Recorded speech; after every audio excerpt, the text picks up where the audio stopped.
افغانستان میں طالبان کے کنٹرول کے بعد سے ہی جہاں متعدد خواتین اپنے حقوق اور حکومت میں شمولیت کے لیے طالبان کے خلاف مسلسل احتجاج کر رہی ہیں، وہیں اب طالبان کی حمایت میں بھی خواتین نے ریلی نکال کر طالبان کی پالیسیوں سے اتفاق کا اظہار کیا ہے۔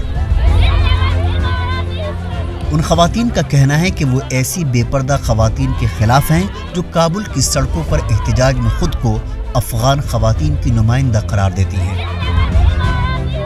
دراصل افغانستان کے دارالحکومت کابل میں حجاب میں ملبوس سینکڑوں خواتین نے سنیچر کے روز کابل یونیورسٹی کے لیکچر آڈیٹوریم میں جمع ہو کر طالبان کی پالیسیوں سے اتفاق کا اظہار کیا۔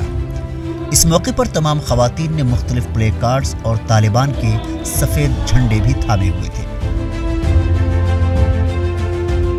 آڈیٹوریم میں جب مقررین نے مغرب پر تنقید کی اور طالبان کی پالیسیوں کی حمایت کا اعلان کیا تو برقعے میں ملبوس سینکڑوں خواتین نے طالبان کے جھنڈے لہرائے۔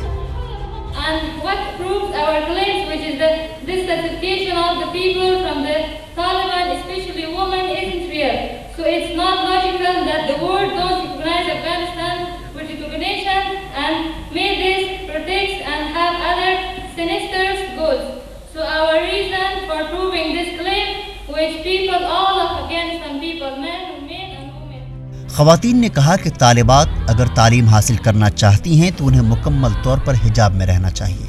ہفتے کے روز کابل یونیورسٹی میں سینکڑوں خواتین نے طالبان کی حمایت میں جو مارچ شروع کیا تھا وہ سڑکوں پر بھی جاری رہا۔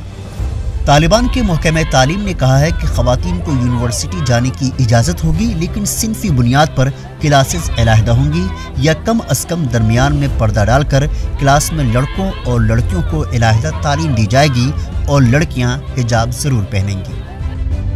وہیں ذبیح اللہ مجاہد نے کہا کہ افغانستان کی یہ حکومت عبوری ہے اور شرعیہ قوانین کے احترام کرتے ہوئے خواتین کے لیے بھی عہدے ہوں گے۔ یہ ایک شروعات ہے، خواتین بھی ملک کا حصہ ہو سکتی ہیں، لیکن یہ دوسرے مرحلے میں ہوگا۔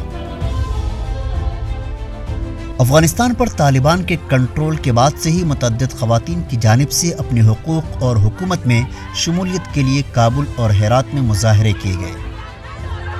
اس مظاہرے کو ختم کرنے کے لیے طالبان کے سیکورٹی اہلکاروں پر یہ بھی الزام لگایا گیا کہ طالبان کے خلاف ہونے والے مظاہرے میں شریک خواتین اور اس کو کور کرنے والے صحافیوں و کیمرہ مین کو ہراساں کرنے کے ساتھ ساتھ تشدد کا بھی نشانہ بنایا گیا۔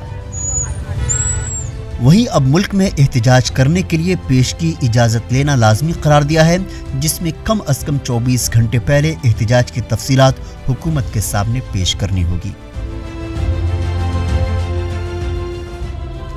Bureau report ETV Bharat.